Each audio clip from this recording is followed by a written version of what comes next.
Bismillahirrahmanirrahim. Assalamualaikum warahmatullahi wabarakatuh. Alhamdulillahirabbil alamin wassalatu wassalamu ala rasulil amin wa ala alihi wa ashabi man tamassaka bidinil yaumiddin. Pemirsa dan pendengar Roja TV dan juga Radio Roja yang dimuliakan Allah Subhanahu wa taala. Alhamdulillah kembali pagi hari ini dapat kita melanjutkan pembahasan kita tentang faedah-faedah ilmiah dari sejarah Islam. Kelanjutan dari penjelasan tentang masa kekhalifahan Al-Qadir Billah, masa kekuasaan Al-Qadir Billah dari dalam rentang kekuasaan Bani Abbasiyah atau dinasti Abbasiyah atau khilafah Bani Abbasiyah. Alhamdulillah, setelah pujian syukur pada Allah SWT, semoga kita senantiasa dikarunia Allah SWT keberkahan, nikmat dan rahmat serta kesehatan, dan kita dilindungi oleh Allah SWT dari berbagai bentuk keburukan dan kejahatan. Tak lupa pula di hari yang penuh berkah, hari Jumat ini, kita dianjurkan oleh Rasul kita sallallahu alaihi wasallam memperbanyak ungkapan salawat dan salam. Semoga kita termasuk dari pengikut beliau yang setia berada di atas sunnah sampai akhir kehidupan kita, dan kita termasuk orang-orang yang dapat mencicipi kemanisan dan kesejukan air telaga beliau di akhir kelak, serta mendapat syafaat beliau di dalam meraih keberuntungan dan kemenangan di akhir kelak. Pemirsa dan pendengar rahmati Allah Subhanahu wa taala, sedikit kita jelaskan bagaimana khilafah Al-Qadir Billah itu dalam masa rentang yang sangat panjang sekali. Maka Imam Ibnu Katsir menyebutkan tentang beliau ini, kehidupan beliau adalah tentang Al-Qadir Billah, menyebutkan yang telah kita bahas kekuasaannya pada pertemuan kita yang lalu. Beliau menyebutkan lam yu'ammar ahadun minal khulafa qablahu. Jadi beliau ini memang usianya sangat panjang, Al-Qadir Billah ini, ya, wala ba'dahu, dan juga setelahnya. Maka tapi dzalika, ya, khalifatan ihda wa arba'una sana, di mana dalam panjang rentang umurnya yang panjang begitu, ya, dalam umur sekitar ya 80 berapa ya, di mana beliau menyebutkan sitawasamainin sana, jadi 86 tahun. Beliau berumur 86 tahun. Dalam 41 tahun itu masa menjadi dia khalifah. 41 tahun, dan dia menjadi khalifah dalam masa yang cukup lama sekali. Ya, umurnya juga tidak ada khalifah yang sepanjang dia umurnya. Kata Ibnu Katsir menjelaskan tentang khalifah Al-Qadir Billah ini. Jadi belum ada khalifah yang panjang umur seperti beliau sebelumnya maupun sesudahnya, kata beliau, dan juga tidak ada yang berkuasa selama beliau berkuasa, yaitu 41 tahun, ya. Kata beliau, "Hada aidan sya'un la yusbaq ilaihi, lam yasbiqhu ahadun fi dzalik." Di mana masa kekuasaan 41 tahun itu belum ada juga seorang pun yang mendahului beliau dalam masalah ini. Nah, beliau menyebutkan, ya, wa kana rahimahu haliman kariman. Beliau adalah seorang orang yang sangat santun, pemurah, ya, muhibba li ahli ilmi, sangat cinta kepada para ulama, dan juga orang yang sangat taat wad-din was-salah, cinta kebaikan, wa ya'mur bil ma'ruf wa yanha 'anil munkar, dan dia beliau adalah orang yang semangat menegakkan amar ma'ruf nahi munkar. Wa kana ala tariqatis salaf fil i'tiqad. Nah, ini selalu diungkapkan oleh para ulama, ya. Mereka dan dia adalah orang berjalas, ya, menganut akidah salaf dalam i'tiqad, keyakinan. Maka ini yang sangat penting bagi kita. Jadi beliau menekan akidah salaf dalam i'tiqadnya. Nah, nanti kita akan sebutkan para ulama-ulama yang wafat di masa beliau yang menyuarakan dan yang memperjuangkan akidah salaf. Jadi wa kana ala tariqatis salaf fil i'tiqad, dan dia ini orang yang menganut akidah salaf dalam keyakinannya. Walau fi dzalika musanafatun kanat tuqra'u 'ala nas, dan dia juga sebagai orang alim. Sebenarnya telah sebutkan di antara Ibnu Salah memasukkan beliau dari kalangan ulama Syafi'iyah, dan beliau memiliki tulisan-tulisan, ya, dalam masalah akidah ini. Maka di sini juga kita dapat mengkanter, ya, anggapan orang bahwa kebanyakan ulama Syafi'iyah itu adalah berakidah Asy'ariyah umpamanya. Padahal kalau kita lihat di abad-abad ke-4 Hijriah itu kebanyakan, ya, mayoritas ulama Syafi'iyah adalah berakidah Ahlus Sunnah wal Jamaah atau aqidatus salaf. Baik. Kemudian kitab-kitab yang beliau tulis itu menjadi bahan ajaran di masa beliau, ya, dipelajari di masjid-masjid, ya. Kana tuqra'u 'alan nas, itu diajarkan kepada manusia akidah yang beliau tulis tersebut.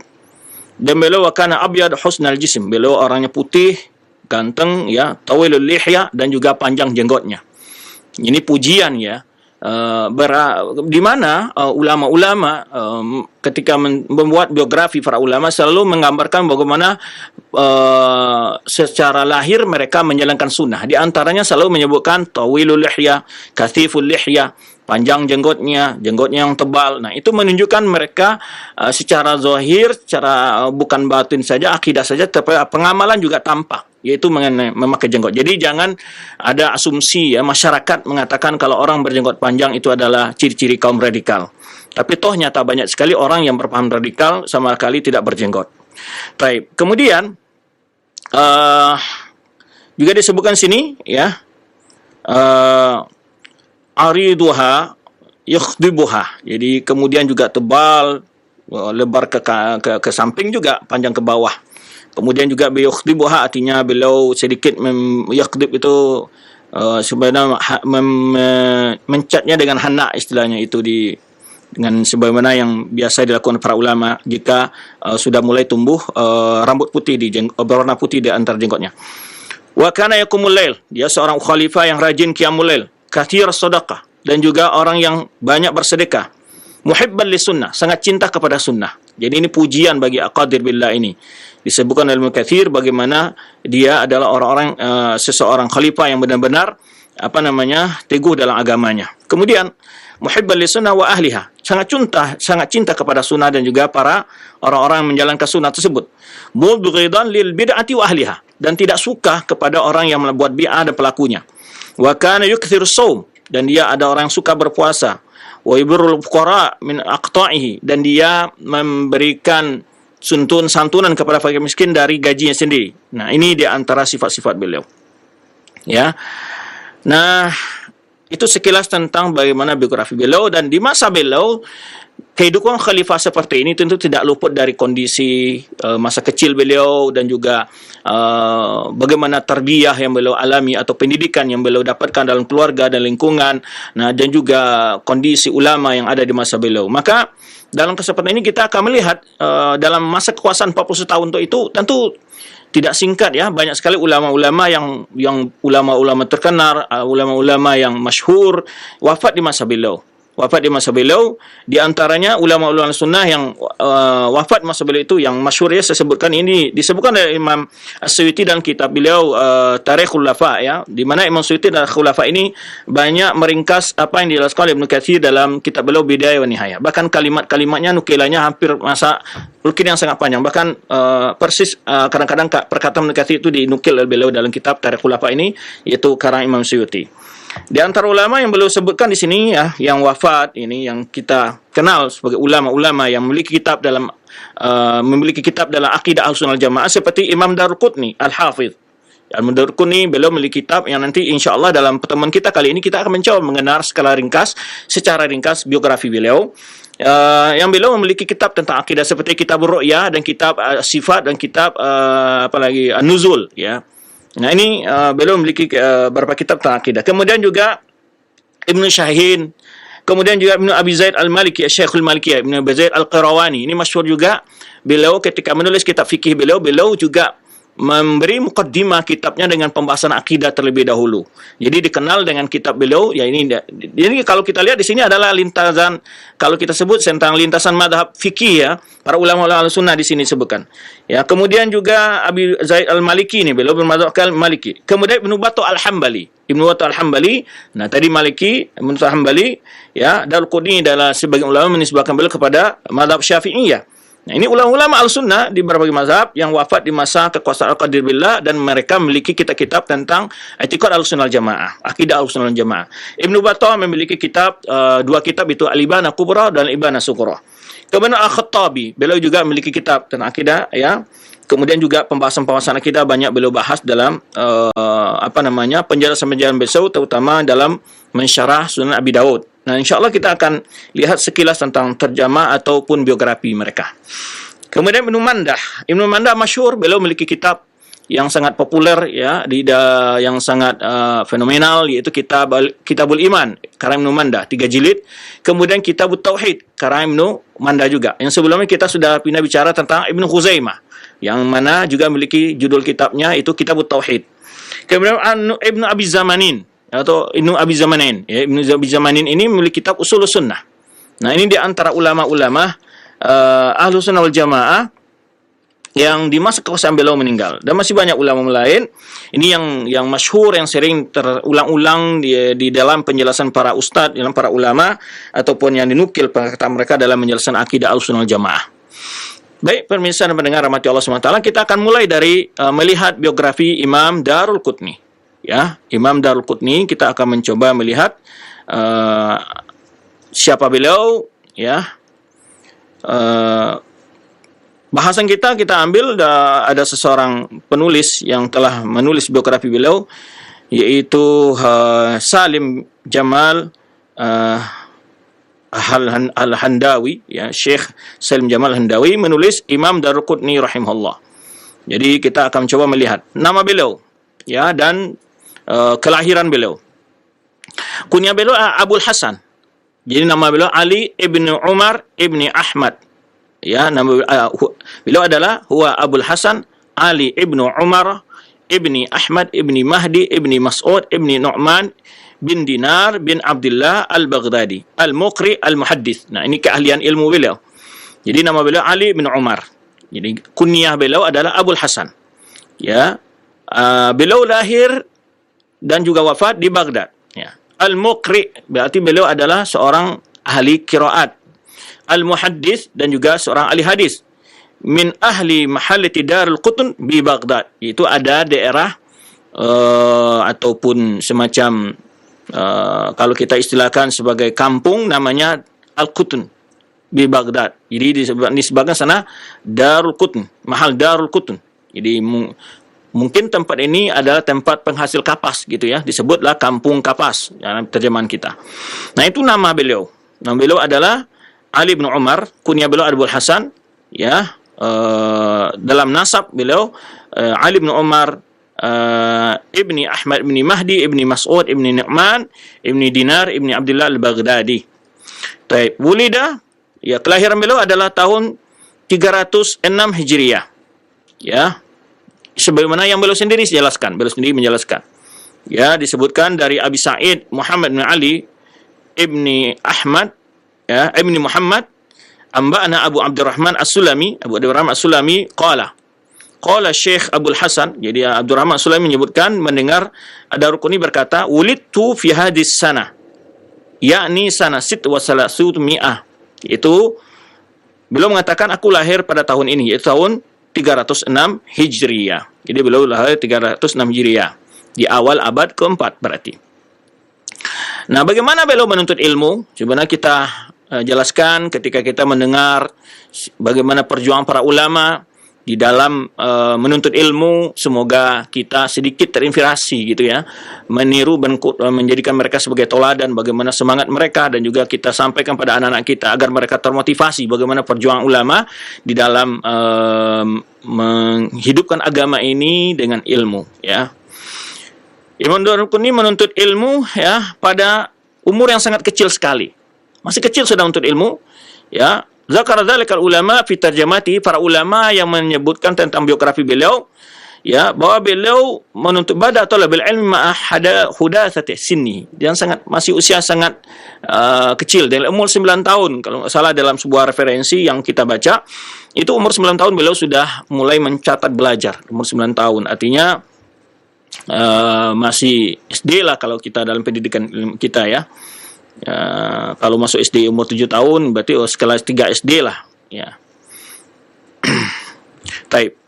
Fa'tana bi talabil ilmi mundu nu'umati adharihi, di mana beliau sudah sangat antusias dalam menuntut ilmu masa awal tumbuh kukunya, ya, masih kecil lah.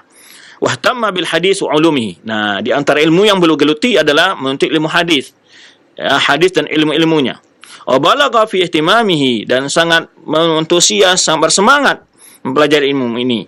Fabada ayataraddadu ala majalis ulama, ya, wa umruhu lam yatajawaz 10. Nah, ini disebutkan beliau telah hadir dalam berbagai pelajaran-pelajaran yang diadakan oleh para ulama di Baghdad, dan umur beliau belum lewat 10 tahun. Ya, jadi nggak asing lah ya, sebenarnya telah kita sebutkan dalam sejarah para ulama kita ya. Sekarang ada orang tua merasa kalau anaknya pergi ke pondok umur SD itu sudah terasa jauh dari orang tua. Kalau kita lihat bagaimana para ulama dahulu ya, subhanallah, yang masa itu tidak ada alat komunikasi seperti saat sekarang yang bisa berhubungan dengan anak setiap saat ya. Bahkan orang tua tidak mendapatkan kabar anaknya yang pergi menuntut ilmu bertahun-tahun ya. Coba bayangkan. Jadi dalam usia yang masih kecil beliau sudah menuntut ilmu ya. Belum lewat dari umur 10 tahun. Fa yamshi khalfal muta'attishina ila al-ilm. Jadi beliau berjalan di belakang orang-orang yang haus kepada ilmu. Biyadihi raghifun wa alaihi idamun. Jadi dalam pergi belajar itu beliau membawa sepotong roti ya, yang situ juga ada idam, itu maksudnya kalau kita kan sambal gitu ya, roti yang seperti pizza atau apalah gitu, tapi tidak seperti itulah. Maksudnya di situ beliau sambil membawa makanan lah, artinya masih suka ngemil lah, artinya anak-anak. Itu gambaran bagaimana beliau mulai untuk ilmu. Wa indama yumna min ad-dukhul yaq'adu ala babi wa yabki. Coba bayangkan ketika dia usia masih kecil itu, memang ada dalam satu referensi kalau nggak salah Al-Katsir juga menukilkan, ketika dalam hadis sebuah majelis ilmu dia nggak boleh masuk kan sama orang-orang yang dewasa. Dan dia duduk di pintu sambil menangis. Ini bagaimana antusiasnya seorang anak menuntut ilmu ya, dan usia yang masih kecil. Jadi ketika dia dilarang masuk, itu malah dia menangis, duduk di pintu dia. Berkata Qawas, "Kunna namuru ila Ibnu Mani'." Ya, ini ada seorang ulama namanya Ibnu Mani' ya, belajar. Wa Darqutni sabiyun yamshi khalfana. Darqutni itu masih anak-anak, ikut-ikutan di belakang kami ya. Biyadi gharifun alaihi kamikhun. Jadi itu roti yang ada, kalau kita mungkin roti yang ada adasnya atau apa istilahnya. Kalau bagi yang umroh kan kalau makan roti yang dibikin oleh orang Afghanistan itu kan pakai full, pakai apa. Nah, dia masih megang roti itu. Padakhalna ila Ibnu Mani' wa mana'nahu. Ketika kami masuk ke dalam rumah ulama ini, Ibnu Mani' ini, kata Qawas ya, kami larang dia masuk. Faqa'ada 'alal bab yabki. Dia duduk di pintu sambil menangis. Tentu hasil didikan seperti ini tidak mungkin lahir secara tiba-tiba. Pasti terlihat dari orang tuanya yang juga memberi motivasi. Dan juga kondisi masyarakat sekelilingkungan juga memotivasi. Tidak seperti di masa kita yang penuh dengan cemooh, yang penuh dengan olok-olokan. Ketika ada orang mulai rajin ke masjid, ketika ada orang mulai senang belajar ilmu, mulai ada ocehan, olok-olokan, bahkan tantangan itu datang dari keluarga sendiri. Nah, ini juga suatu koreksi bagi kita dalam kehidupan kita. Seandainya anak-anak kita yaitu diajak ke majelis ilmu biar dia terbiasa mendengarkan, hadir ke majelis ilmu ya. Tapi ada sedikit perlu diperhatikan oleh teman-teman nih yang mengajak anak-anak ke majelis ilmu. Jangan dibiarkan mereka keliaran, tetapi mereka diajak duduk di samping kita. Jangan dibiarkan main sama teman-teman yang kadang-kadang bikin berisik di majelis ilmu. Itu yang nggak boleh. Ya, ketika ada kajian, anak kita diajak ya. Walaupun mungkin dia di awal di akhir mungkin agak tidur karena kajian terlalu panjang, tidak masalah, tapi di awal-awal usianya sudah mulai kita kenalkan ke majelis ilmu ya, cinta kepada mengenal orang-orang yang baik. Mudah-mudahan dalam tumbuh ke di masa usia remajanya dia tetap dapat mengenang masa kecilnya dan dia teringat bagaimana orang tuanya memotivasi dia untuk menuntut ilmu. Ini sangat berkesan sebetulnya bagi usia-usia kecil jika anak-anak itu kita selalu bawa. Kemudian mungkin kita bekali juga dengan kertas, dengan buku gitu ya. Diajak mereka untuk menulis semampunya, tidak perlu. Yang penting dia ada dimotivasi, ada keinginan, bukan keinginannya, semangatnya untuk menuntut ilmu. Tentu ini juga sebenarnya kita ingatkan tadi, tentu bagi anak-anak yang bisa diarahkan, maksudnya diajak ya, sebelum berangkat ke majelis ilmu kita nasihkan, nak, nanti di masjid, nanti di langgar, nanti di majelis ilmu nggak boleh berisik ya, duduknya di dekat abi atau di samping umi, diarahkan duduk baik-baik ya. Nah, dan juga para masyarakat ataupun teman-teman ikhwan yang hadir dalam majlis juga, anak-anak yang berisik ya, itu juga diarahkan dengan cara baik-baik. Kadang-kadang dengan cara-cara yang membuat mereka terkesan majlis ilmu itu orangnya galak-galak, jangan sampai demikian pula. Ini perlu juga kita perhatikan kadang-kadang. Ya, jangan terkesan bahwa orang yang hadir di majlis ilmu itu orangnya galak-galak, nanti malah dia mempunyai kesan yang buruk dalam majlis ilmu. Tapi setiap hal perlu kita lakukan hal yang terbaik untuk memperbaiki generasi muda kita, generasi penerus kita. Nah, ini sedikit pesan bagaimana seharusnya kita menjaga agama kita itu dengan ilmu. Keyakinan kita akan kokoh, anak-anak kita akan terjaga keyakinan keimanannya dengan ilmu itulah. Maka oleh sebab itu, salah satu upaya kalau kita amati dari musuh-musuh Islam sekarang ini adalah berupaya merusak ruh ilmu dalam Islam itu. Sehingga mereka menciptakan pakar-pakar yang mencoba menelaah ayat-ayat hadis-hadis dan kemudian mereka mengatakan dengan tafsiran baru istilah mereka ataupun dengan menyesuaikanlah kondisinya begitu. Tentu hal perkataan ini bisa benar satu sisi, bisa salah.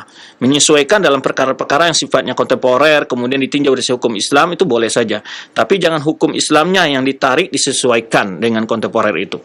Tetapi adalah bagaimana memberikan solusi untuk agar masalah-masalah kontemporer kita itu tetap tidak melanggar hukum Islam. Nah, itu yang seharusnya kita lakukan. Tapi sekarang mereka justru mengatakan ajaran Islam tuh yang ditolak, yang yang dikucilkan ya dari majelis dari kehidupan. Nah, ini tidak benar. Padahal Islam itulah mengatur bagaimana berbagai suasana pekerjaan kita ataupun kondisi masyarakat kita kita atur dengan Islam itu, dan dengan demikian kita akan mendapatkan keberkahan sekaligus menemui solusi terbaik dan tidak ada masalah kendala yang ditimbulkan dari berbagai program-program yang kita gulirkan di masyarakat. Baik. Oleh sebab itu ini sedikit motivasi kepada kita bahwa anak-anak kita ya, karena sering kita memberi kajian ya di masjid-masjid kadang-kadang, terutama di daerah ya, ketika kita mengadakan kajian yang hadir adalah bapak-bapak yang sudah istilahnya di pinggir kubur istilahnya gitu ya. Walaupun tidak mesti ya yang tua itu di pinggir kubur, padahal yang muda juga banyak yang di pinggir kuburan maksudnya. Tetapi kita sedih, kita tidak melihat yang hadir di situ adalah anak-anak muda. Anak-anak yang usia-usianya umpamanya 20 tahun, antara 30 tahun, 20 tahun, 30 tahun, atau 15 tahun sampai 20 tahun, itu kita temukan. Yang hadir adalah bapak-bapak yang usianya dari umur 50 tahun ke arah 60 tahun, atau 60 tahun arah 70 tahun. Dan tentu mestinya mereka ketika ada kegiatan-kegiatan taklim itu memberitahu anaknya, baik putra-putrinya, memberitahu bahwa akan ada kajian, mohon kalian hadir, tidak kemana-mana ya, untuk agar, karena memang bapak sendiri atau ibu sendiri tidak dapat mengajarkan kalian, dan juga kemampuan bapak dan ilmu bapak juga tidak mampu untuk mengajarkan kalian, maka kalian mari kita sama-sama belajar. Nah, ini diarahkan anak-anak kita. Baik, sekian sedikit pesannya untuk kita ambil di dalam bagaimana kita membina generasi kita. Baik, berkata Imam Azhari, balagani ana Darul Qutni hadara fi hudasatihi majlisa Ismail As-Saffar. Jadi berkata Azhari, telah sampai kepada aku Darul Qutni itu hadir dalam usia yang sangat muda satu majlis ulama namanya Ismail Saffar. Kemudian pada saya sah juz'an. Jadi dia nulis kemudian juga mencatat apa yang didengarnya dari Syekh Ismail As-Saffar ini. Jadi, sehingga sudah satu juz, bundel dia punya catatan. Kana ma'ahu, jadi ada catatan. Wa Ismail yumli, kemudian syekh yang dia hadiri tadi itu mendiktekan hadis, mendiktekan ilmunya, begitulah. Faqala ba'dul hadirin, jadi ada antara orang yang hadir ada bertanya kepada Al-Qurni, ya, la yasihu sama'uka wa anta tansahu. Jadi maksudnya gini, engkau tidak bisa mendengar fokus kalau engkau juga menulis. Maksudnya gitu. Jadi engkau tidak akan fokus, ya cukup didengar saja, jangan nulis juga. Jadi kata orang yang hadir di samping dia menyarankanlah itu, mengkritiklah ya, engkau tidak sah ya mengatakan engkau mendengar karena engkau sibuk menulis. Menulis. Faqala Dukri fahimni li imla khilafa ma fahim.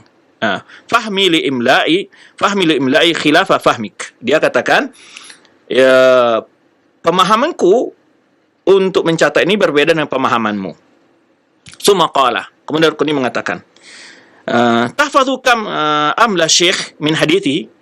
Orang yang bertanya tadi diuji oleh Darul Qutni ini, masih kecil dia kan toh.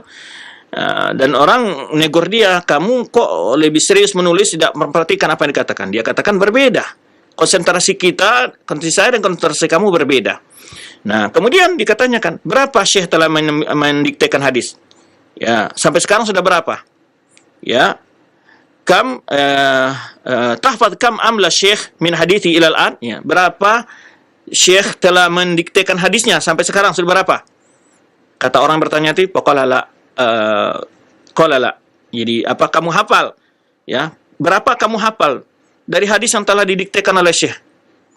Apakah engkau hafal? Itu maksudnya sampai sekarang apa yang telah apakah engkau hafal? Ya, berapa hadis yang telah didiktekan oleh syekh sampai sekarang? Orang ini menjawab, enggak tahu dia. Enggak hafal dia. Baik. Faqala Darqutni mengatakan, amla 18 haditsan. Kata Darqutni menjelaskan kepada orang yang tadi, telah didiktekan 18 hadis. Fa'adatul ahadits. Lalu kata orang tadi, aku mencoba menghitung hadis-hadis yang telah disampaikan syekh. Iya, fakan kama qala Abul Hasan al-hadis al-awwal minha an fulan. Nah, kemudian ya terbukti apa yang dikatakan oleh Darqutni bahwa memang hadisnya 18. Nah, seperti apa yang dikatakan Darqutni, kata orang yang berkata, yang menegurnya saat dia fokus menulis hadis-hadis yang didiktekan oleh syekh. Kemudian setelah itu Darqutni menjelaskan kepada dia hadis itu satu persatu dengan sanadnya dan matannya. Bayangkan, 18 hadis. Dalam kesempatan itu dijelaskan semuanya oleh Darqutni kepada orang yang menegur dia tadi. Dia mengatakan, kamu nggak sah ya mengatakan mendengar riwayatmu dari syekh ini nggak sah karena kamu tidak memfokus mendengarkannya. Kamu hanya fokus mencatat, begitu maksudnya. Maka Darqutni mencoba melihatkan bahwa dia itu menyebutkan bahwa pemahaman saya dengan kamu itu berbeda ketika menulis. Itu kata Darqutni. Artinya perhatian kita, fokus kita berbeda. Maka Darqutni samping hafal juga dia menulis. Sehingga hadis yang 18 tadi dibacakan kepada orang tersebut dengan sanad dan matanya oleh dia. Kemudian disebutkan sini, kemudian dia katakan, ya, minha an fulan wa fulan wa matnu kadza wal hadits tsani an fulan wa matnu kadza. Jadi hadis yang pertama sanadnya dari fulan fulan, matanya begini. Ya, hadis kedua sanadnya begini dari fulan fulan, matanya begini.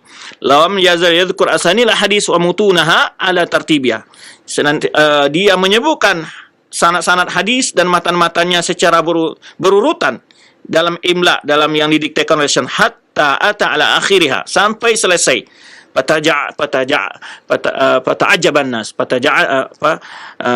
Fata'ajjaban nasu. Lalu manusia kagum dengan Imam Darqutni.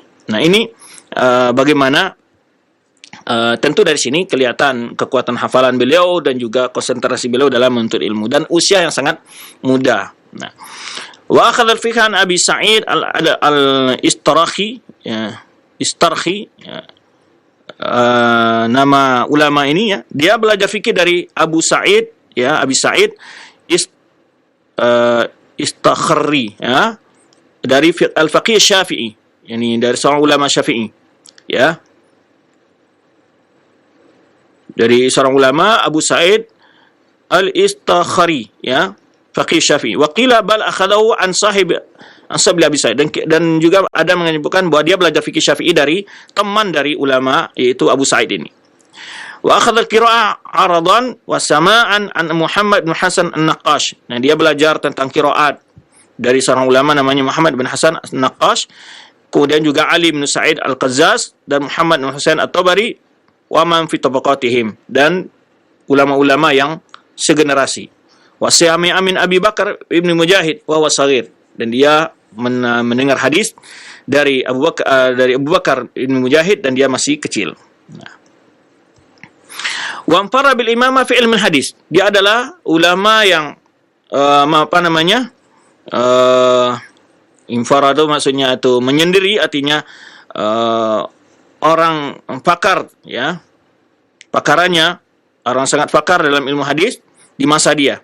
Wal munazi'uhu fi dzalika ahadun min nudhara'ihi. Tidak ada yang membantah tentang kehebatan Imam Darqutni dalam ilmu hadis di masa dia, ya.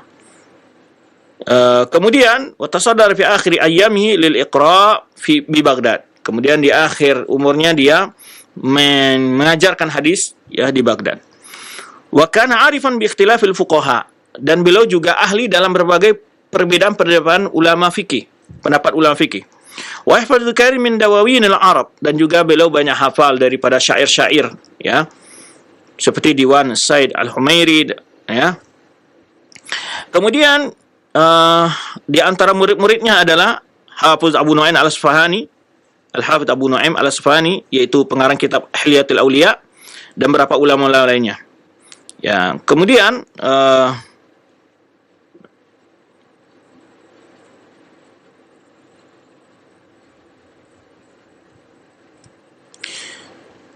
juga dijelaskan di sini wa kharaja min Baghdad ila Misr. Nah, di sini disebutkan bahwa beliau setelah remaja juga tidak belajar kepada ulama-ulama yang ada di Baghdad saja, tapi Baghdad sebenarnya kita ketahui adalah kota ilmu saat itu, ya. Sehingga Khatib Baghdadi menulis sebuah kitab Tarikh Baghdad, begitu ribuan ulama yang berada di sana.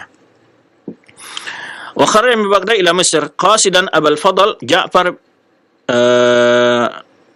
ibn al-Fadl al-ma'ruf bi ibni Hanzabah, ya. Kemudian beliau belajar ke Mesir, ya, belajar kepada ulama yang dikenal dengan Ibnu Hanzabah, Wazir Kafur al-Ikhshidi. Fa innahu balaghahu anna Abu Fadl azimun ala ta'lif. Dia mendengar bahwa Abu Fadl ini berencana menulis musnad. Kemudian dia datang menemui Abu Fadl untuk membantunya. Sehingga tinggal di Mesir berapa waktu lamanya. Kemudian wabala Abu Fadl fi ikramihi, di mana ulama ini sangat memuliakan dia, wa anfaqa nafaqatan wasi'ah, kemudian dia memberikan bantuan atau membiayailah biaya kehidupannya di Mesir, ya. Wa atahu syai'an katsiran, memberikan juga malah bonus-bonus, ya. Wa hasalahu bisababihi malun jazil, sehingga Imam Daruqutni atas pekerjaannya membantu seorang alim ini dalam memperkenalkan kitabnya, dia diberi hadiah begitu banyak sehingga Imam Daruqutni mendapatkan harta yang cukup banyak.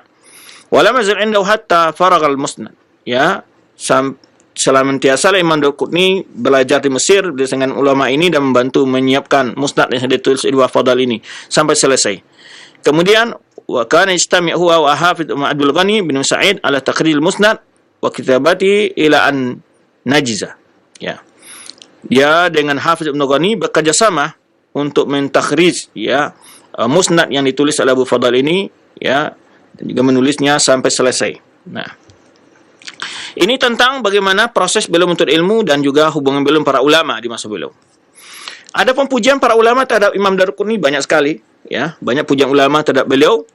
Di antara berkata Khatib Baghdadi, wa kana faridu asri, beliau adalah tidak ada orang yang sepertinya pada zamannya. Itu farid zaman. Yang tidak ada orang sepertinya dalam zamannya, tentu dalam keilmuannya. Wa qari'u dahri wa nasiju wahda.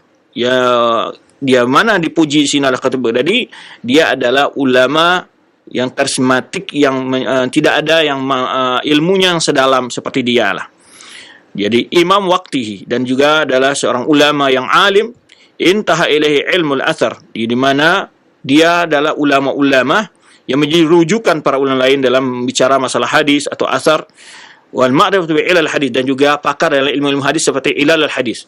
Ini ilal hadis adalah termasuk ilmu yang sangat sulit, ya, sangat detail di dalam membahas dalam pembahasan ilmu hadis. Dan beliau juga pakar dengan asma' rijal, mengerti, ya, wa ahwal ruwah, kemudian kondisi siqah, ada siqah makbul, syadz, semuanya beliau menguasai, ya, biografi para ulama rijal hadis, ya, ruwatul hadis. Dan juga kedudukan dari sisi kekuatan hafal, siqahnya, dan berbagai penilaian terhadap ilmu hadis, beliau ahli dalam itu. Maka beliau nanti kalau kita lihat karangan beliau banyak sekali, ya, terutama dalam ilmu ilal hadis terkenal dengan Imam Daruqutni, Ilal Daruqutni. Ma'asidiqi wal amanah, disambah beliau adalah orang yang terpercaya, ya. Wasiqah wal adalah, siqah adalah ini hafalannya kuat, ya, aman, percaya. Adalah orang yang sangat taat. Adalah itu bukan adil dalam artian, ya, tapi adalah ini adalah orang yang sangat taat menjalankan agama, disebut udul. Wa qabul syahadah, ya, persaksian beliau diterima, wasiatul i'tiqad, dan beliau juga akidahnya lurus, ya, wa salamatil madhab, dan juga madhab beliau, wal istila' bi ulum siwa ilmu hadis minha, dan juga beliau adalah orang yang pakar dalam ilmu lain selain ilmu hadis seperti ilmu qiraat, ya, fa inna lahu fiha kitaban mukhtasaran, dan beliau punya karangan juga tentang ilmu qiraat di sini, ya, kitab yang mukhtasar mujazan, ya, ringkasan, jama' usul fi abwab aqadiyah, awal kitab, di mana di awal kitab beliau mengumpulkan pokok-pokok ilmu qiraat, ya, untuk sebagai madkhal mempelajari bagaimana masuk mempelajari ilmu qiraat tersebut. Kemudian wasami'tu ba'dha ma ya'tani bi ulumil Quran. Kata Khatib Baghdadi, aku mendengar perkataan sebagai orang yang ahli dalam ilmu Quran. Ia berkata, lam yusbaq Abul Husain ila tariqatihi allati salaka fi aqdil abwab fi awal qiraat. Jadi seorang ulama yang ahli ilmu Quran memuji Daraqutni ini, ya, belum ada seorang pun yang menulis seperti beliau yang kata penyusunan materinya seperti yang ditulis oleh Imam Daraqutni di awal qiraat, kata seorang ulama, kata Khatib Baghdadi menukil perkataannya. Wasar qurra ba'dahu yaslukuna tariqatahu. Jadi para ulama-ulama qurra setelah itu menjadikan susunan dan tulisannya dia sebagai pedoman, ya, yang dijadikan pedoman sebagai selabus atau sebagai jalan yang mereka gunakan untuk menulis ilmu-ilmu qiraat, ya. Yaslukuna tariqatahu fi tasanifihim wa yahduna hadwah.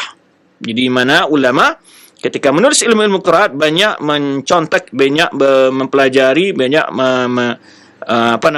mengikuti langkah-langkah jalan atau penyajian yang telah dilakukan oleh Imam Daraqutni dalam kitab beliau.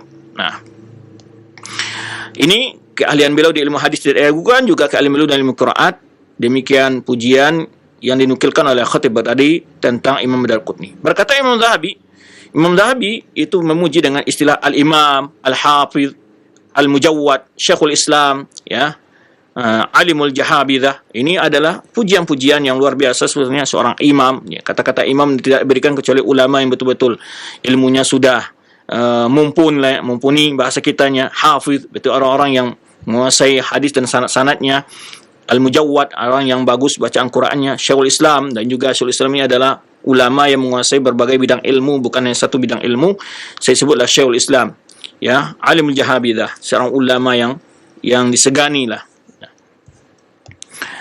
Kemudian juga Imam Zahabi menyebutkan Daraqutni al-Imam Syekhul Islam Hafizuz Zaman. Jadi beliau Imam Zahabi memujinya dalam Syiar A'lam Nubala, dan juga dalam kitab beliau Tabaqatul Hufaz menyebutkan Imam Daraqutni adalah seorang disebut dengan Syekhul Islam, ya, Hafizuz Zaman, ahli, orang yang sangat kuat hafalannya, ya. Kemudian berkata juga Imam Zahabi lagi dalam kitab beliau Syiar A'lam Nubala menyebutkan wa kana min buhurul ilm. Jadi kata Imam Zahabi memuji Imam Daraqutni, beliau ini lautan ilmu. Wa min aimatid dunya, dari ulama-ulama dunia, ya, seorang dari ulama dunia. Intaha ilai hifdzu wa ma'rifatu ilalil hadis, ya, orang yang menguasai, ya, yang banyak hafal dan juga menguasai ilal hadis wa rijalihi, dan juga perawi-perawinya. Ma taqaddum fil qiraat wa turuqiha, dan juga orang yang ahli dalam masalah qiraat dan jalan-jalannya. Wa quwwatul musyarakah fil fiqh, dan juga beliau ini juga ahli dalam ilmu fikih, ya, wal ikhtilaf, dan perbedaan-perbedaan ulama-ulama fikih, wal maghazi, dan juga ahli dalam sejarah, wa ayyamin nas wa ghairi dzalik. Jadi beliau punya keahlian dalam bidang ilmu Islam sehingga dikelari beliau dengan Syekhul Islam. Baik.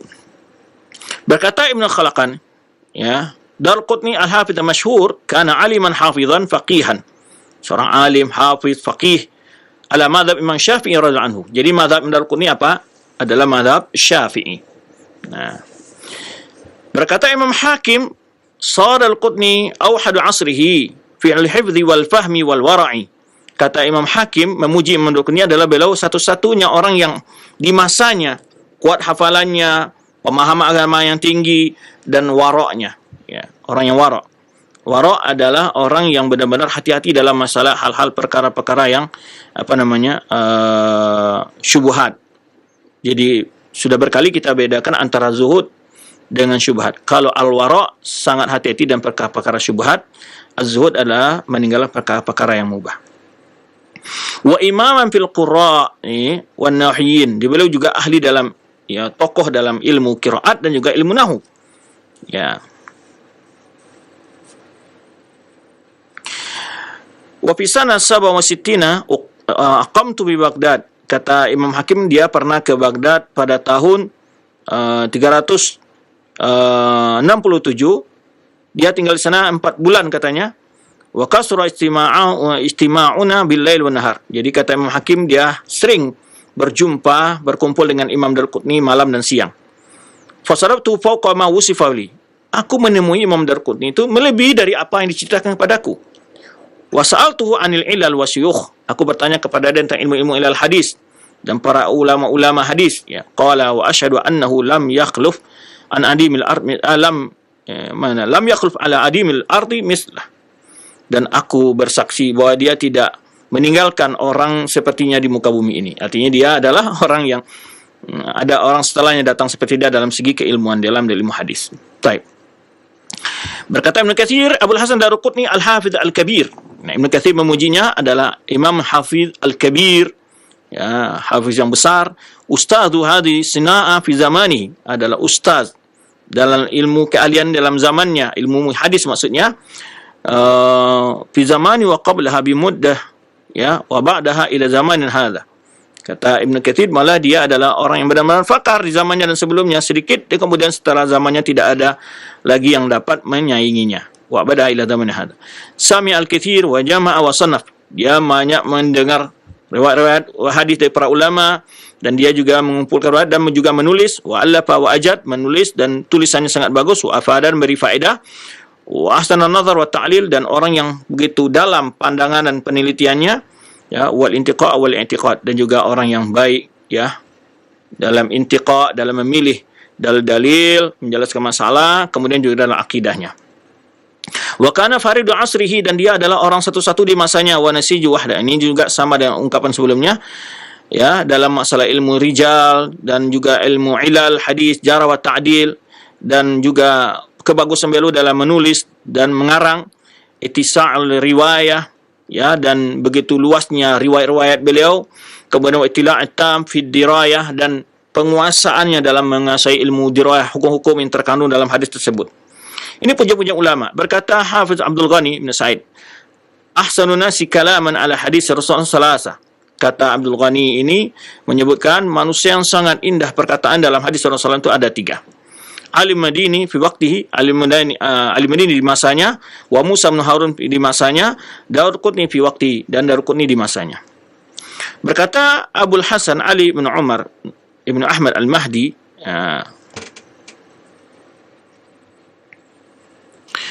Al-Hafidz Daruqutni sara wahid asrihi fi hifdhi wal fahm wal wara. Ya, Daruqutni adalah ulama satu-satu di masa dia yang hafalannya dan pahamnya, dan dari sisi kepahamannya dan juga hafalannya dan kewaraannya. Wa imaman fil qira'ah wa nahyi, ini sudah berlalu juga kita nukil bahwa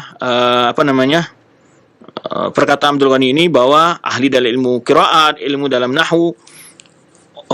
Kemudian juga dia bercerita ketika Abdul Ghani datang ke Baghdad, kemudian wa kana yahdur majasa, wa madakhaltu wasana.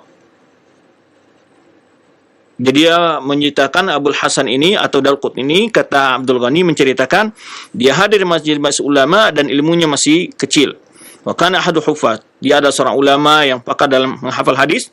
Summa sahibna fi rihlati athaniya, kemudian sahibana fi rihlati athaniya qad zada ala ma kuntu syahadtuhu. Jadi dia menceritakan pada sekali itu dalam satu perjalanan berteman, dalam satu kali rihlah yang kedua, kata beliau, dan aku lihat dia semakin bertambah ilmunya dan berlebih dari apa yang aku saksikan pertemuan sebelumnya. Kemudian menyebut juga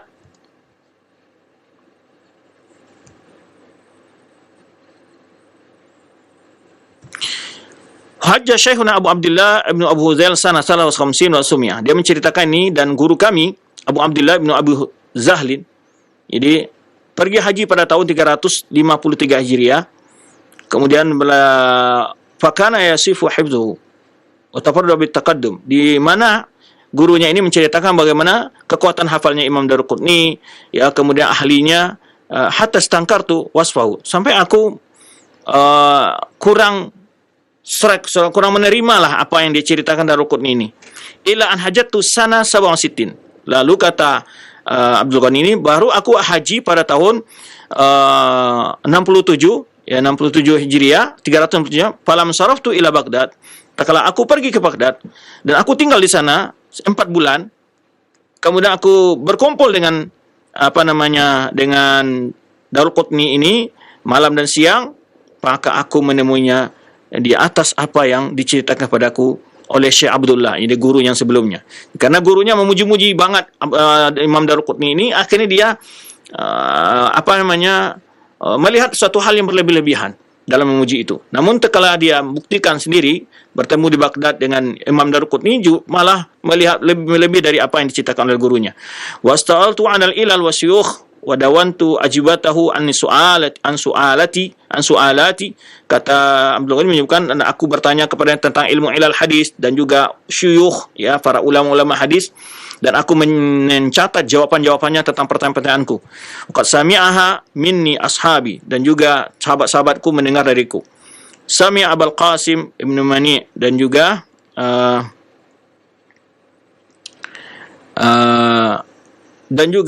dia ini sama dengan juga dia mengikut mendengar ulama-ulama lain seperti Abul Qasim Ibnu Mani wa aqranihi bil Iraqaini. Jadi Daruqutni ikut belajar kepada guru-guru yang juga belajar kepadanya Abdul Ghani ini. Kemudian di Kufah dan Basrah, kemudian juga pergi ke Syam dan Mesir dalam ilmu usia yang sudah tua. Wa hajja wastafada wa afada wa la musannafat katsira mufida yatul dzikruha. Ini ketika menyebutkan bagaimana Imam Daruqutni ini melalang buana juga menuntut ilmu dalam usia yang sudah senja, kemudian pergi haji, dan kemudian menulis kitab-kitab yang cukup berfaedah, kata beliau, yang jika dituturkan, jika dijelaskan sangat panjang, kata beliau. Kemudian bagaimana ketinggian ilmu beliau, manzilatul ilmiyah, al-ilmiyah disebutkan sini. Tadi sudah kita sebutkan pujian-pujian para ulama, ya, di masanya, seperti Khatib Baghdadi, beliau ahli dalam berbagai ilmu, ya. Dan Ibnu Asakir juga menjelaskan di sini, ya. Ibnu Asakir miriplah perkataan dengan para ulama-ulama sebelumnya. Kana fari'u asrihi wa qari'u dahri, ini perkataan dari Khatib Baghdadi memuji, ya. Jadi adalah orang yang satu-satu di masanya yang begitu tinggi ilmunya, kewaraannya, ya. Kemudian keahlian dalam ilmu hadis, ilal hadis dan rijal hadis, dan juga ahli dengan para perawi hadis, ya. Dan juga ahli dalam qiraah dan seterusnya. Ya, juga ahli dalam mengkaji ilmu fikih dan ikhtilaf ulama dalam masa-masa fikih. Ya, nah ini di antara pujian-pujian dan kedudukan ilmuwan beliau. Kemudian di antaranya yang masyhur adalah Sunan Darimi. Maka di antara tulisan beliau menyebutkan qala Imam Ibnu Katsir lahu kitab As-Sunan Al-Kabir al-masyhur min asnal musannafat fi babihi. Kata Ibnu Katsir, beliau memiliki kitab As-Sunan Al-Kabir yang sangat terkenal dan adalah karangan yang sangat bagus dalam pembahasannya. Lam yusbaq ila mithlihi, dan belum ada yang mendahului seperti ini, seperti tulisannya. Wala yalhaqu fi syaklihi, ya, illa man istamadda min bahrihi wa amila ka amalihi. Kata Ibnu Katsir, ini pujiannya menyebutkan bagaimana nilainya, penilaian Ibnu Katsir terhadap kitabnya, ya. Dan juga dia memiliki kitab Al-Ilal, ya, bayan fi shawab min az-zalal. Jadi ilal, kemudian kesalahan-kesalahan dalam ilmu ini, dan juga al-muttasil mursal, menjelaskan hadis yang ittisal sanadnya, yang tersambung sanadnya, yang putus sanadnya, al-muqati' wal mu'addal wa kitabul afrad. Kemudian berbagai kitab-kitab yang lain, ya, yang beliau tulis. Baik. Sebetulnya banyak di sini pujian-pujian ulama, termasuk Al-Imam Al-Azhari, ya, menyebutkan kana al-Qurni zakiyan. Imam Al-Qurni adalah seorang ulama yang sangat cerdas. Ya. Idza dzukira syai'an min al-ilmi ayya naw'in kana wajada 'indahu minhu nasibun wafir. Jadi tidak ada ilmu disebut isinya kecuali dia memiliki keluasan ilmu dalam masalah tersebut. Nah, kemudian disebutkan oleh dia sini, walaqad haddatsani Muhammad bin Talha an-Na'ali annahu hadara ma'ad al-Qutni da'watan fajara dzikra al-aqlah fandafa'a Darqutni yuridu akhbarahum wa nawadirahum hatta qata'a aktsara lailatihi bidzalik. Jadi dalam sebuah pertemuan ya dengan Muhammad bin Talha ini An-Na'ali, kemudian ada diskusi di situ masalah al-aqlah. Jadi suatu diskusi masalah hukum makanan gitu. Maka Darqutni menjelaskan berbagai dalil-dalilnya, perbedaan ulama dalam masalah tersebut sampai larut malam menjelaskan masalah itu. Nah. Baik, ada satu ungkapan ini Al-Barqani menyebutkan, kana Darqutni yumli alal alayya al-ilal min hifdhihi. Jadi dia mengajar kitab ilmu ilal hadis kepada murid-muridnya, itu dia dari hafalannya, kitabnya dari hafalannya. Qala wa ana alladhi jama'tuha wa qara'aha an-nasu min nuskhati. Dan akulah yang telah mengumpulkannya ya, dan lalu manusia mengambil dari catatanku, kata Al-Barqani. Ya. Jadi dia mencatat dari hafalan Imam Darqutni itu. Berkata Syekhuna Az-Zahabi, ya dikata Barqani menyebutkan ini syai'un mudhish, ini suatu hal yang sangat mengejutkan ya. Faman ara ya'rifa qadra dzalika fayutali' kitab al-ilal li Darqutni. Orang ingin membuktikan hal tersebut, silakan dia membaca kitab Ilal Imam Darqutni. Nah, ini bagaimana Imam Darqutni keahliannya dalam ilmu agama. Taib. Imam Darqutni memiliki kalangan cukup banyak sekali ya. Tulisan-tulisan beliau cukup banyak sekali. Ya, yang matbu adalah al-hadis allati khulifa fiha Imam Darul Hijjah Malik bin Anas. Ini dicetak, dan juga hadis ru'yah dikenal dengan Kitabur Ru'yah. Hadis sifat itu kita mencetak itu dikenal dengan Kitabus Sifat. Ya. Kemudian ada sekitar berapa karangan beliau di sini? Ada sekitar 60 kitab. 60 kitab ya. Berbagai, di antara yang lebih banyak adalah masalah ilmu hadis. Kemudian kitab beliau Al-Mu'talif wal Mukhtalif fi Asma'ir Rijal. Ini kitab yang dicetak. Ini maksud di kitab yang mirip-mirip nama rawinya, bagaimana membedakannya. Nah, kemudian juga kitab Al-Mustajad min Fi'lil Ajwad, ini juga dicetak. Dan banyak kitab beliau yang tidak ditemukan, namun yang ditemukan ini kita sebutkan. Di antara kitab yang tadi, kitab Ru'ya, kitab Sifat, kitab An-Nuzul, kemudian juga As-Sunan, Sunan Darqutni ya, yang masyhur ya. Kemudian juga ada yang maktut ya. Kemudian juga punya kitab beliau Al-Ghailaniyat ya.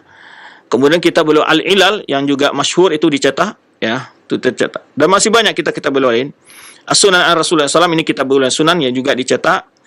Kemudian Ad-Du'afa wal Matrukun minal Muhadditsin, ini juga dicetak kitab beliau. Ya, secara mayoritas kitab-kitab beliau ini kebanyakan kitab berkenaan dengan ilmu hadis dan ilal hadis ya, dan ruwah. Taib. Itu sekilas tentang bagaimana karangan beliau. Dan beliau wafat, Imam Darqutni ini, pada hari Rabu, yaitu tanggal 9 Zulqa'dah, ada juga yang bukan bulan Zulhijjah, tahun 385 Hijriah. 385 Hijriah di Baghdad. Dan salat menyolatkannya adalah Abu Hamid Asfaraini, seorang faqih Syafi'i yang masyhur ya, dan dikuburkan disebut dengan Maqra Babuddir rahimallahu taala. Nah, itu tentang sekilas tentang Imam Darqutni, dan juga tentu apa yang kita saksikan dari kehebatan beliau dan juga tulisan-tulisan beliau menjadi motivasi hendaknya bagi kita ya. Bagaimana semangat beliau dalam mengajar, menyampaikan ilmu, menulis kitab ya. Sekitar ada kitab tadi kita sebut 60 kitab ya beliau tulis ya, kitab-kitab hadis dan kitab-kitab lain-lainnya. Baik, di antara karangan kitab beliau adalah akidah Ya, dan kita sebutkan bahwa beliau ada aqidatus salaf, ya, dan beliau bermadzhab Syafi'i. Tentu ini sebagai hujah bagi orang-orang yang mengaku bermadzhab Syafi'i tetapi mengambil akidah ahli kalam. Kana Darqutni ala madzhab ahli hadis fil aqidah. Jadi Imam Darqutni adalah mengikuti madzhab ahli hadis dalam akidah. Dan beliau memiliki karangan dalam ilmu akidah ini di antara kitab ru'yah, kemudian kitab sifat dan juga kitab nuzul. Sebenarnya Imam Zahabi berkata, lam yadkhulur rajul abadan fi ilmi kalam. Di mana Imam Darqutni sedikit pun tidak pernah masuk ke dalam ilmu kalam. Walal jidal, dan ilmu perdebatan. Ilmu kalam itu penuh dengan ilmu perdebatan. Wala khada fi dzalika, dan tidak pernah berkecimpung di situ. Balkana salafiyan. Jadi istilah salafiyan itu sudah dikenal di mazhab Imam Zahabi, semua sebutkan dengan, maka dia adalah salafiyan, artinya akidahnya akidah salaf. Ya. Kemudian juga diriwayatkan dari Imam Darqutni perkataannya, apa katanya? Ma syai'un abghadu ilayya min ilmil kalam. Dan sebelumnya sudah kita sebutkan juga ungkapan para ulama-ulama yang mengingkari ilmu kalam. Di sini Imam Darqutni menyebutkan ma syai'un, ya, abghadu ilayya min ilmu kalam. Tidak sesuatu yang paling aku benci melebihi dari benciku pada ilmu kalam. Ya, tidak sesuatu lebih aku benci daripada ilmu kalam. Daripada benci kepada ilmu. Wa min aqwalihi fi isbatil ahadits sifat, di mana juga di antara perkataan Imam Darqutni dalam mengimani hadis-hadis sifat, ya. Apa beliau katakan? Hadil hadis sihahun hamalaha ashabul hadis wal fuqaha ba'du an ba'din. Hadis-hadis sifat ini ada hadis yang sahih yang telah dibawa, yang telah diriwayatkan oleh ahli hadis, ashabul hadis dan para ulama fuqaha, ya, ba'dhum an ala ba'din, ya, sebagian mereka kepada yang lainnya, menyampaikan pada yang lainnya. Wa ya'inna haqqun, kata Imam Darqutni, dan hadis-hadis ini di sisi kami adalah benar. La nasyukku fiha, tidak ada yang perlu diragukan, dan kami tidak ragu sedikit pun tentang hadis-hadis sifat tersebut. Walakin idza qila, ya, tetapi apabila ada yang mengatakan, apabila ada yang dikatakan kaifa wada'a qadamahu, hadis-hadis tentang qadam, sifatul qadam, bagaimana Allah meletakkan tumitnya, wa kaifa dhahika, bagaimana Allah itu tertawa. Qulna la yufassar hadza wala sami'na ahadan, ini tidak perlu dirinci, ditafsirkan, ya, wala sami'na ahadan yufassiruhu, dan kita tidak mendapatkan seorang pun para ulama-ulama, kata beliau, menafsirkan maksud kaifiyah dari sifat Allah Subhanahu wa taala. Yang dimaksud beliau sini tafsir tentang kaifiyah, bukan makna. Kalau makna adalah paham, jadi kalimat-kalimat tersebut dipahami maknanya, tapi kaifiyahnya adalah perkara-perkara yang tidak pernah ditafsirkan oleh para ulama, kata Imam Darqutni. Nah, itulah sedikit tentang Imam Darqutni. Di antara kitab beliau yang seperti ini, kitab Nuzul, juga ada kitab Sifat, ini ditahqiq oleh Syekhina Ali bin Muhammad Nasr al-Faqihi, ya. Kemudian kitab Ru'yah juga ditahqiq dari Qismul Aqidah Jami'ah Islamiyah. Inilah beberapa pembahasan yang dapat kita bahas tentang Imam Darqutni. Walaupun sebetulnya, ya, ada pembahasan pasang ulama-ulama lain seperti yang kita sebutkan tadi. Di masa Al-Qadir Billah ini banyak ulama-ulama sunnah yang memiliki karangan dalam akidah itu wafat di masa pemerintahan dia. Seperti yang kita sebutkan tadi, ada lagi Imam Ibn Syahin, kemudian ada Ibn Abi Zaid Al-Qarwani yang disebut dengan Syekh Malikiyah atau disebut Al-Malik As-Saghir.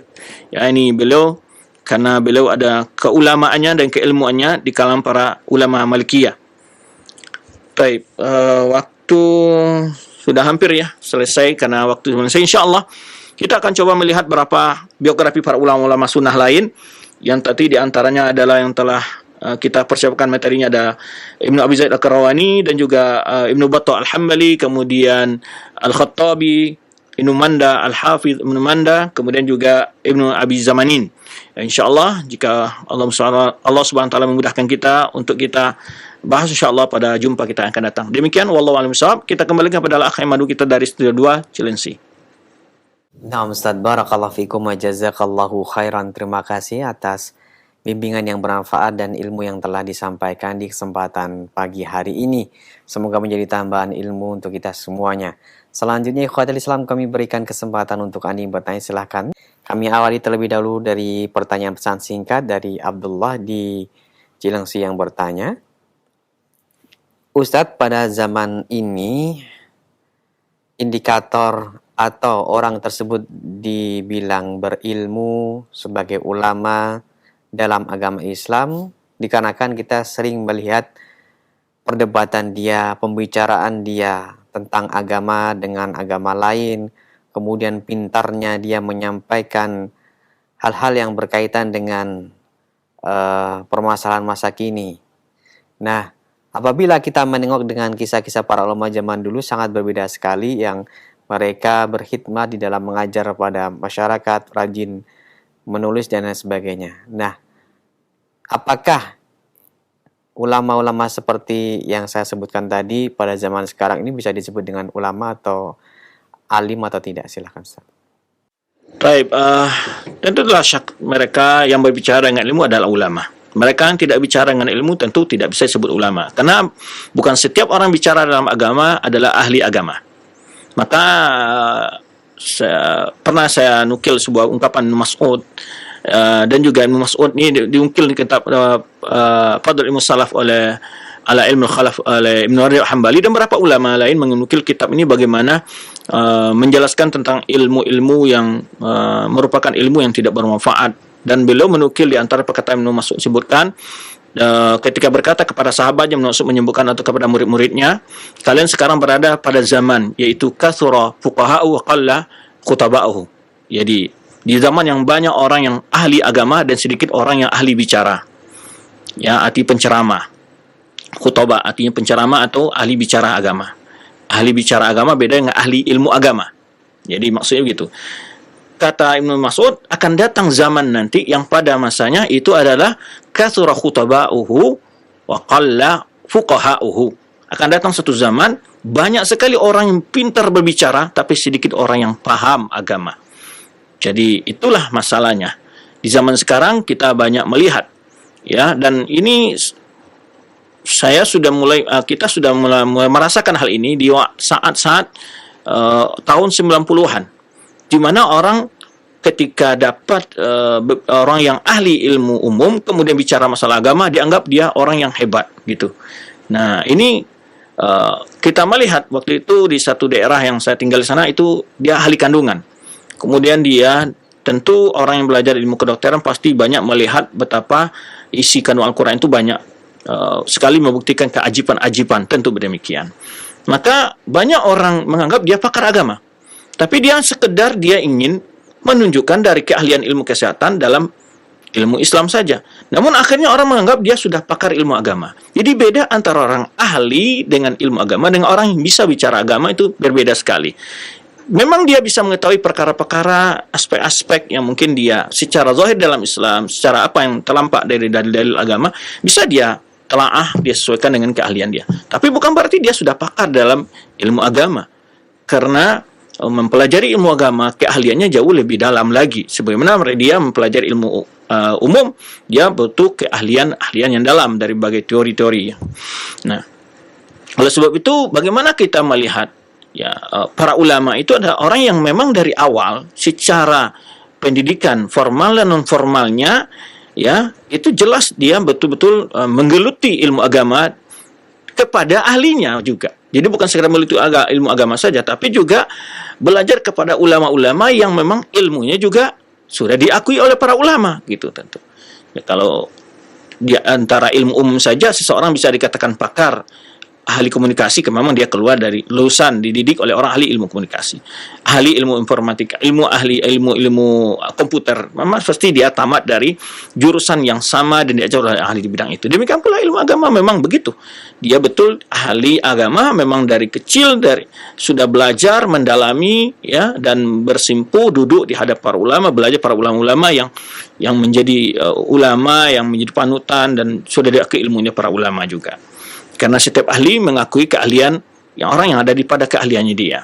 Ya, maka oleh sebab itu kita tidak pungkiri banyak para ulama yang memang mereka punya banyak tulisan, yang banyak juga ceramahnya, juga pintar dalam berceramah, tidak pungkiri. Namun tidak bisa kita hukum setiap hal. Orang yang pintar bicara dianggap orangnya adalah seperti yang dipertanyakan tadi.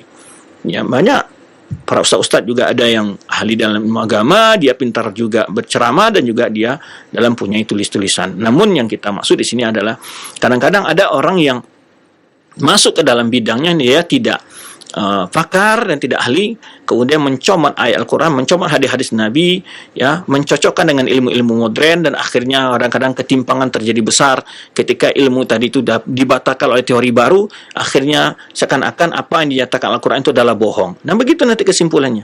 Makanya para ulama selalu hati-hati dalam ilmu cocoklogi yang sering dikatakan oleh orang sekarang, ya. Nah, ini perlu kita waspadai. Oleh sebab itu, dalam belajar ilmu agama, pelajari kepada ahlinya, bukan kepada seperti yang banyak di dalam kenyataan sekarang, orang lebih ngetren belajar ilmu Islam kepada ilmu keluaran dari universitas barat gitu ya. Itu kan suatu keanehan.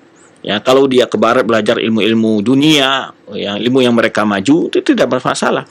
Ya, bukan, ini malah belajar keahlian Islam kepada orang-orang orientalis. Tentu pasti yang keluar adalah pemahaman yang sangat akan menyimpang dan menyelisihi ajaran Islam itu sendiri. Wallahu a'lam bishawab. Barakallahu fikum wa jazakallahu khairan. Terima kasih para Ustadz yang telah menyampaikan jawaban yang bermanfaat. Selanjutnya kami berikan kesempatan untuk penelpon. Silahkan, kami tunggu pertanyaan Anda. Halo. Assalamualaikum. Waalaikumsalam warahmatullahi. Dengan Pak siapa ini, di mana? Dengan Abu Kasya di Bandung. Silahkan pertanyaan langsung Bapak. Baik. Assalamualaikum Ustadz. Waalaikumsalam warahmatullahi. Begini Ustadz, bila mana pertanyaan saya ini keluar dari tema pembicaraan, mohon maaf. Namun, pernah saya duduk di dalam suatu khutbah Jumat. Nah, maksud saya yang pengkhutbah ini berbicara dengan sangat jelas dan terang-terangan bahwa beliau ini menolak hadis hasan Ustadz. Lalu bagaimana saya harus menyikapinya? Sedangkan banyak para ulama sunnah ini kan sering menyampaikan dengan hadis yang hasan, yang seperti itu Ustaz. Baik. Seperti itu aja Ustaz. Ya. Assalamualaikum warahmatullahi wabarakatuh. Syukran. Waalaikumsalam warahmatullahi wabarakatuh. Silakan Ustaz. Taib. Tentu sudah jelas, ya, sudah jelas dia menyelisihi manhaj para ulama dalam masalah ini. Ya, tidak ada para ulama-ulama yang pakar hadis, ya, betul-betul ahli hadis mengatakan hadis hasan itu tidak bisa dijadikan hujjah. Bahkan sepakat para ulama hadis hasan boleh dijadikan hujjah. Itu bagian dari hadis-hadis. Ulama membagi dalam ilmu hadis itu namanya hadis makbul, hadis mardud. Ini hadis al-makbul ini dibagi tingkatannya ada 4. Sahih li zatihi, sahih li ghairihi, hasan li zatihi, hasan li ghairihi. Nah, sahih li zatihi ini memang adalah tingkat kesahih yang tertinggi. Sahih li ghairihi ini adalah karena didukung oleh hadis yang lain, menyebabkan dia lebih kuat lagi. Hasan li zatihi yang kurang dobit dari antara catatan dari hadis, tapi sanad muttasil, dobit rawinya berkurang sedikit, kekuatan hafalannya. Kemudian jika lebih turun lagi syaratnya, didukung oleh hadis lain, sebutlah hasan li ghairi, tentu dengan syarat-syarat yang disebut oleh ulama mustalah hadis dalam masalah ini. Dan para ulama hadis sepakat semua menjadikan ahli hadis. Yang berbicara adalah yang menjadi persoalan yang diperbincangkan adalah istidlal bi hadis dhaif dalam fadail amal, dan ini juga dijelaskan para ulama hadis. Kalau dia mengatakan untuk menyatakan bahwa hadis hasan tidak bisa dijadikan dalil, ya dia berdalil dengan apa dalilnya? Dia apa dasarnya menolak hadis hasan untuk bisa dijadikan dalil? Karena kalau dia tolak hadis hasan, akan bisa juga perkataan dia menolak hadis hasan itu menolak hadis ahad. Ya, menolak hadis ahad akan datang lagi menolak hadis mutawatir, nanti karena akan bertingkat terus tuh. Maka akhirnya dia nanti akan bisa menolak semua hadis Nabi SAW. Bahkan akan naik lagi nanti syubhatnya itu bisa ditingkatkan untuk menolak hadis Al-Quran. Nah, tentu demikian. Karena jenjang-jenjang itu akan naik terus nanti. Dan syubhat yang sama bisa dia juga orang menolak hadis ahad sama dengan syubhatnya orang menolak hadis hasan, nanti akan ketemu itu semua. Maka oleh sebab itu tentu pandangan seperti ini perlu perlu kita waspadai, dan artinya kita selalu belajar kepada ulama-ulama dan tidak mengambil orang-orang yang aneh-aneh dalam penjelasannya.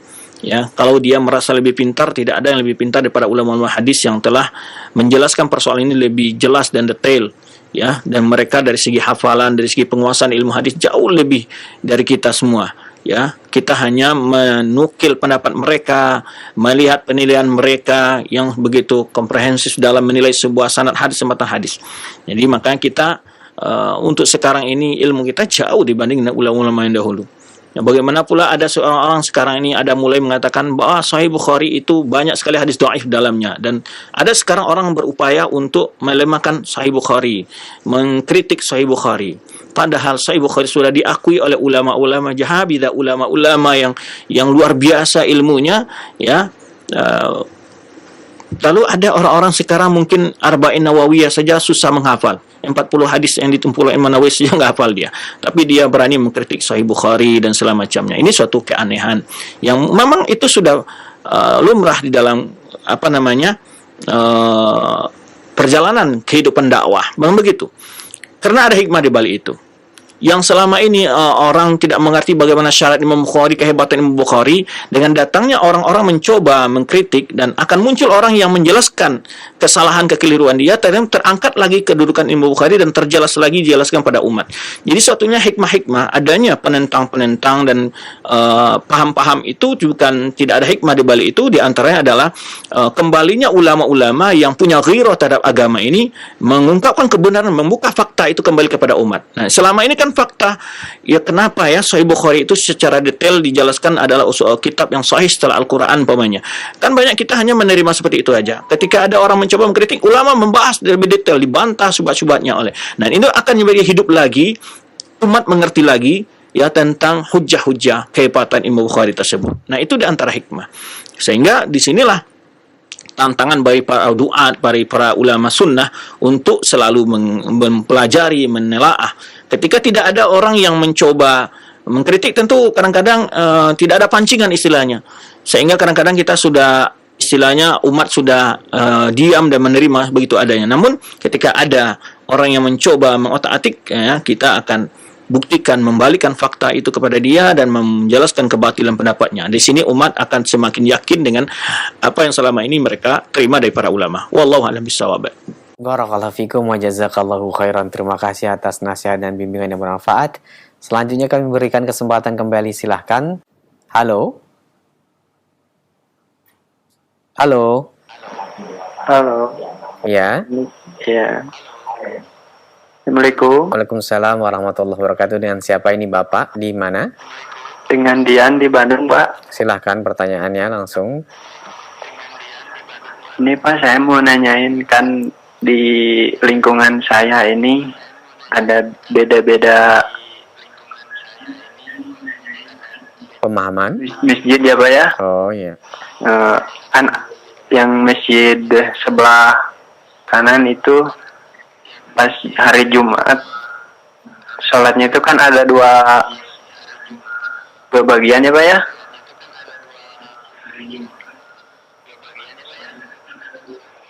Kan ada 2 kali adzan. Dan Iya. terus yang itu kan saya itu sholatnya ke masjid yang 2 kali adzan itu. Nah, itu untuk sholatnya diniatkan sholat sunat apa ya Pak ya? Sudah cukup itu saja pertanyaan Bapak. Ya. Iya, terima kasih. Terima kasih Pak. Iya. Silakan Ustaz.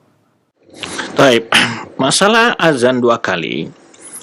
Awal diresyakan azan Jumat 2 kali itu adalah di masa Utsman bin Affan radhiyallahu anhu, karena di masa Utsman bin Affan radhiyallahu anhu kota Madinah semakin ramai penduduknya. Kemudian ada satu tempat di pasar Al-Anabiyah, istilah pasarnya dulu, di samping Masjid Nabawi yang sekarang sudah menjadi bangunan hotel semua.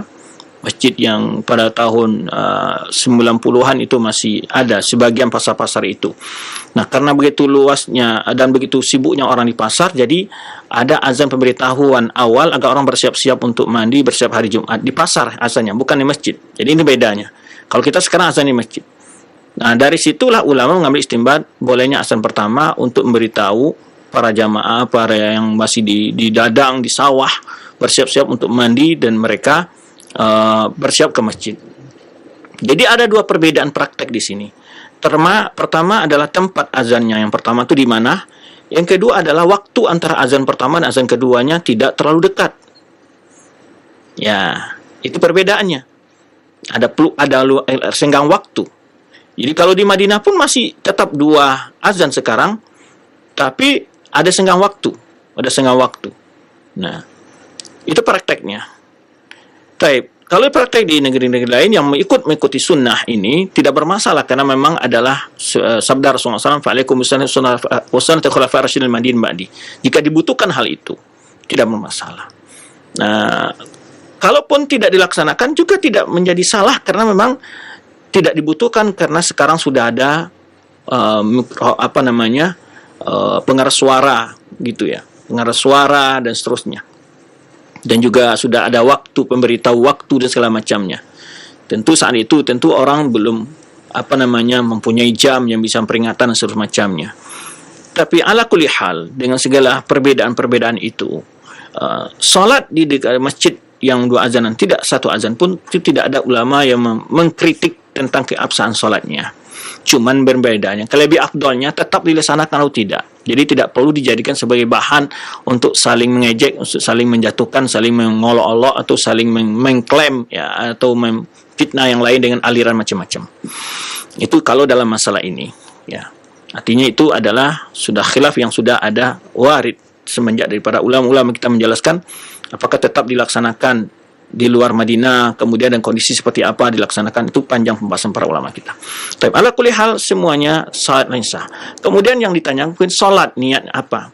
Tadi mungkin yang dimaksud ditanyakan yang biasa setelah azan pertama, biasa yang di mana di masjid-masjid memiliki 2 azan itu azannya kan dekat. Azan pertama, kemudian salat ada waktu untuk salat 2 rakaat, kemudian azan lagi.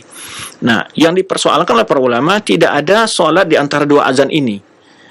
Ya, tidak ada sunnahnya di sini. Tapi kalau sunnah sebelum khatib, sebelum azan pertama, kalau dia yang azannya 1 kali, itu datang ke masjid, dia sholat sunnah sebanyak-banyak boleh. Tapi yang dimaksud adalah sholat khusus sunnah antara 2 azan tadi. Itu tidak ada dalilnya. Karena memang tidak ada dianjurkan karena azan yang kedua ini baru ada di masa Utsman.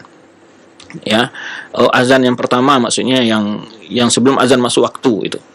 Ya, karena azan ya sebelum itu dilaksanakan hampir-hampir masuk waktu Jumat. Baik. Kemudian yang dipersoalkan adalah karena tidak ada sholat sunnah qabliyah untuk Jumat itu. Ini itu diantara yang disebutkan pembahasan para ulama. Nah, mungkin sebagian berhujjah dengan hadis yang mana baina kulli adzanaini shalah. Di antara 2 azan itu ada sholat. Maksud dari hadis bukan 2 azan yang hari Jumat itu. Dimaksud dijelaskan oleh para ulama hadis adalah itu antara iqamah dan azan. Jadi istilahkan 2 azan itu adalah, dan maksud dalam hadis itu adalah azan dan iqamah. Jadi kalau setelah azan itu ada salat sunnah, ya baru setelah itu nanti nunggu iqamat. Nah itu yang dimaksud dalam hadis tersebut. Maka oleh sebab itulah sebagian ulama kontemporer mengatakan mengkhususkan adanya salat antara 2 azan yang tadi hari Jumat itu termasuk hal yang menyelisihi sunnah. Itu di antara komentar para ulama dengan hal itu. Wallahu a'lam bissawab. Baik Ustaz, barakallahu fikum wa jazakallahu khairan. Kami akan beralih ke pesan singkat. Pertanyaan dari hamba Allah di Papua. Ustadz, sebagai seorang muslim yang baru mengikuti kajian-kajian para asatidah, bagaimana menyikapi ustadz-ustadz yang menjadikan dalil ulama-ulama terdahulu yang kita sendiri karena kurang belajar tidak mengetahui untuk mengikuti ulama-ulama terdahulu tersebut? Apakah yang mereka sebutkan itu ulama-ulama salaf atau tidak? Bagaimana cara kita mengetahuinya, Ustaz? Silahkan. Baik, bagi kita yang baru mengerti tentang ajaran agama, tentu untuk mengetahui selalu belajar. Jadi awal-awal tentu belum tahu kita. Mengikuti terus pelajaran itu, ikuti terus pelajaran-pelajaran itu. Siapakah ulama-ulama salaf yang dimaksud, ya? Bagaimana siapa ulama-ulama tabi'in, ulama-ulama atba' tabi'in, ulama-ulama setelah mereka yang masyhur dalam ahli hadisnya, ahli tafsirnya, ahli fikihnya, dan seterusnya bagai bidang ilmu lainnya. Tentu itu tidak mungkin untuk diketahui dalam beberapa majlis. Dengan beransur-ansur, maka hadis terus majlis hasil ilmu, dengan satu persatu sedikit demi sedikit akan bertambah ilmu kita. Artinya untuk mengetahui kita harus belajar terus. Itu intinya di situ. Ya, tidak akan mungkin baru hanya belajar beberapa kali lalu kita dapat menguasai berbagai persoalan, mengetahui berbagai ulama, tentu tidak mungkin. Ya, intinya pendapat ulama adalah sebagai alat untuk membantu memahami agama ini. Tapi bukan hujjah. Oleh sebab itu Imam Malik menyebutkan kullu yu'khadhu min qawlihi wa yurad illa Rasulullah SAW.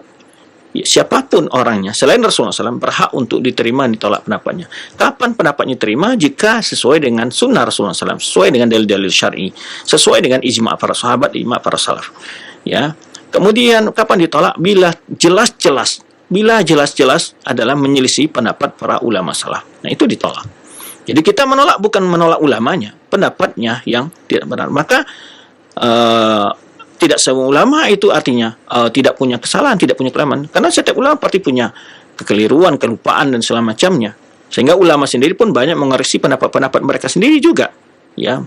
Nah, oleh sebab itu kita selalu belajar dan kita mencoba mempelajari pendapat-pendapat ulama itu dan juga membandingkan dengan penjelasan ulama lain. Dari situ kita akan dapat melihat ya berbagai hujjah penjelasan mereka yang komprehensif dan yang terkumpul jelas sehingga mendapat kesimpulan bagaimana kita memahami sebuah permasalahan tersebut. Intinya kita selalu berupaya mengosongkan waktu, menyediakan waktu untuk selalu belajar ilmu agama ini. InsyaAllah dengan perlahan kita akan dapat mengerti ya sedikit demi sedikit, beransur-ansur terus ya. Bagaimana ulama dalam mendidik umatnya, menjelaskan dalil ya. Tidak ada ulama mengatakan orang yang menyelisih pendapatku adalah dia mubtadi', dia sesat. Enggak ada seorang pun. Semua ulama, terutama 4 mazhab yang masyhur itu Imam Abu Hanifah, Imam Malik, Imam Syafi'i, Imam Ahmad, semua mereka berpesan yaitu dengan makna ungkapan mereka adalah apabila kalian mendapati perkataanku menyelisih hadis Rasulullah SAW, tinggalkan pendapatku, ambil hadis Rasulullah SAW. Itu semua mereka sepakat dengan hal itu. Ya. Kemudian nanti para ulama ada berbeda pendapat dalam persoalan-persoalan hadis-hadis yang umum atau masalah-masalah kontemporer yang tidak terdapat dalil-dalil yang sharih. Nah, itu disebut nanti perbedaan-perbedaan, bisa perbedaan khilafiyah ini pada dalam masalah-masalah dalil yang mungkin hampir-hampir mirip kekuatannya. Nah, disitulah perannya para ulama. Nah, bagi kita yang talabul ilmi adalah disebut mengikuti pendapat yang lebih mengikuti dalil. Nah, dari situ kita lakukan. Dan masalah-masalah istihadiyah yang kontemporer, nah kita tetap memuliakan semua pendapat dan kita melihat pendapat mana yang lebih dekat kepada kebenaran. Dan itu cara-cara yang dijelaskan oleh para ulama kita ketika menyikapi perbedaan-perbedaan ulama dalam menafsirkan, menjelaskan sebuah dalil. Wallahu a'lam bishawab. Barakallahu fikum wa jazakallahu khairan. Dan selanjutnya kami bacakan pertanyaan terakhir di pertemuan kita ini dari Khalid Abdurrahman yang bertanya, Ustadz, apa peran orang tua untuk mencetak generasi-generasi yang alim atau generasi para ulama seperti Imam Darul Qutni? Karena saat ini kami khawatir sekali generasi muslim khususnya di negara kita ini terjerumus dalam kemaksiatan dan hawa nafsu serta pergaulan yang bebas. Nah, bagaimana peran kita sebagai orang tua untuk mendidik anak-anak agar menjadi anak yang baik? Silakan, Ustaz. Baik, tentu peran orang tua di sini yang pertama adalah kembali kepada mereka dulu. Mereka juga membekali diri mereka dengan ilmu. Bagaimana Ustaz kami sudah dewasa, sudah punya keluarga, sekarang sibuk mencari nafkah. Tapi banyak jalan untuk tetap bisa mencari ilmu. Mengosokkan waktu ya untuk mendengarkan wejangan agama dan juga meluangkan waktu dari pekerjaan-pekerjaan kita untuk siap menghadiri majelis ilmu. Itu berbekali ilmu dulu. Sehingga kita di sana dapat pesan-pesan bagaimana contoh teladan dalam mendidik anak, bagaimana cara mendidik anak, bagaimana memotivasi anak, bagaimana apa ajaran dan didikan yang perlu dijelaskan kepada anak-anak kita. Tentu orang tua dulu.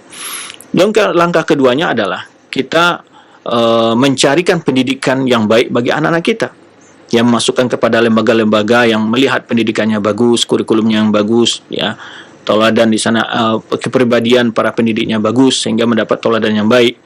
Yang ketiga adalah mempersiapkan, ya, kalau kita tidak mampu tentu kita juga membantu lembaga-lembaga itu dari sisi finansialnya, ya, kita mampu segi materi maka kita berikan sumbangan membantu, ya, terutama dalam masalah ketepatan dalam membayar kewajiban-kewajiban kita sebagai orang tua yang telah menyerahkan tanggung jawab kepada lembaga pendidikan.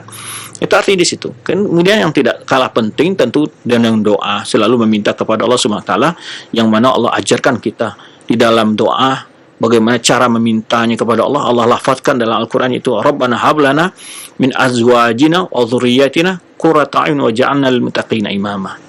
Dan juga Rasulullah SAW menyebutkan 3 doa yang tidak pernah ditolak, di antara doa orang tua untuk anaknya. Maka seorang orang tua mestinya bukan hanya selalu memikirkan konsumsi pangan sandang anaknya saja, tapi juga memikirkan bagaimana pendidikan agama dan doa yang selalu diberikan. Ya, bukan hanya memberikan jajanan, tapi juga doa yang perlu lebih banyak untuk dilantunkan dan dimohonkan kepada Allah untuk anak-anak kita. Demikian wallahu a'lam bishawab. Terima kasih atas kehadiran antum semua. Mohon maaf atas segala kekurangan dalam penyampaian materi pada kesempatan ini. Dan juga para teman-teman, terima kasih semua yang baik di studio 2 Jelensi maupun studio mini studio Imam Syafi'i. Semoga Allah SWT memberkahi kita semua. Wallahu a'lam bishawab. Wassalamualaikum warahmatullahi wabarakatuh. Subhanakallah wa bihamdika asyhadu an la ilaha illa anta astaghfiruka wa atubu ilaik.